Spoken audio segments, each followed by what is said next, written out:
If you want to learn how to make your own animations, you came to the right video.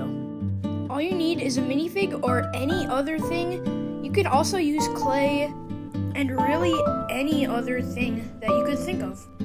You're going to want to get the Stop Motion Studio app. It is just very useful and makes everything a bit easier. Okay, now I'm going to show you what you need to make your own animation. You definitely want a dark area with not that much sunlight because that can just mess everything up.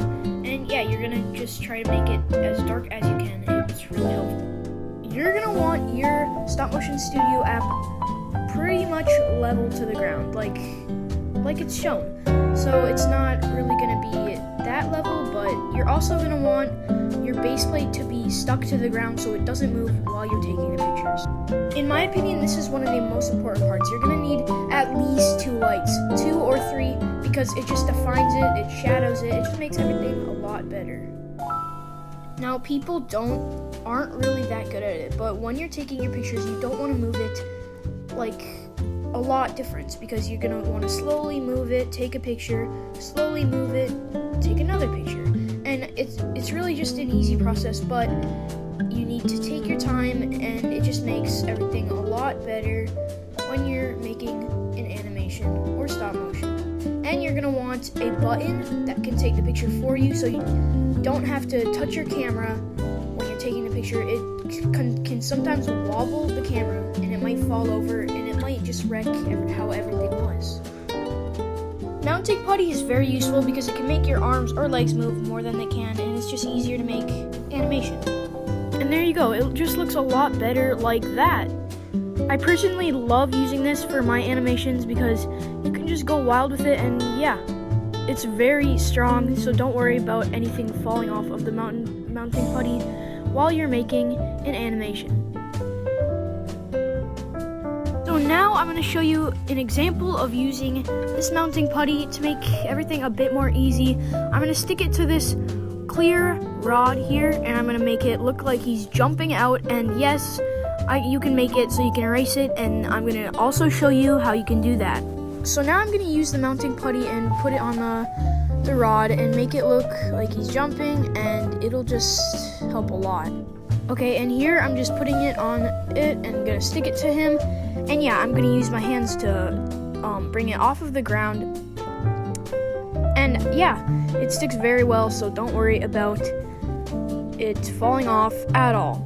It's very easy. So now I'm going to take another picture with the rod on. And yeah, I know it sounds a little weird, like why would I just, do something like that. And now I'm going to take another one when he's in the air.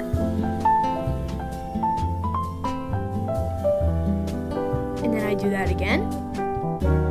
A little higher, and then I just take them out, and now I'm going to edit that so it looks a lot better. So you're going to want to change your speed to 15 through 24, and yeah, it seems a little high, but it just helps a lot. And yeah, as you can see, it's not the best. I'm just trying to show you an example of that. And so yeah, so now I'm going to show you how you can make that little rod there disappear, and it's actually very easy.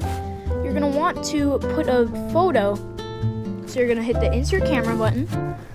Okay, and then you're literally going to take a picture of the background without the minifigure in it. I know, it's really weird, but it just helps a lot, because it's like you're laying another picture on top of the picture you want to erase something on, and it sounds weird, but it does actually work. So now I'm literally going to go to the picture that I want erased, and I'm going to hit the erase button. And now I can literally just erase right over it, and it's just gone like that. And it's just so useful, and I use it all the time now. And I literally just found that out, and it helps a lot. And there you go. And now it just looks like a guy without it, and you're going to just keep doing that.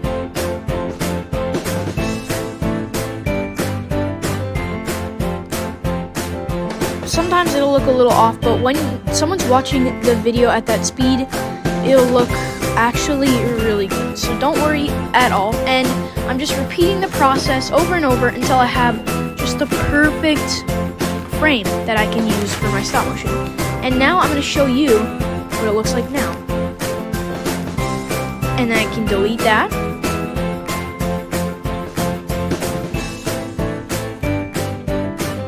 And as you can see, it's literally just gone. And it's just so cool to think about. And so when someone's watching that, like, it just makes it look a lot better. And I'm going to show you at a small speed just so you know that it actually does look good without it. Now I'm going to put it back up to 15. And yeah, so I hope that helped you. There are also tutorial videos where you learn how to put faces on them, how to affect it, how to move it, and yeah. I hope that helped. Tell me if you want me to do more tutorial videos like this.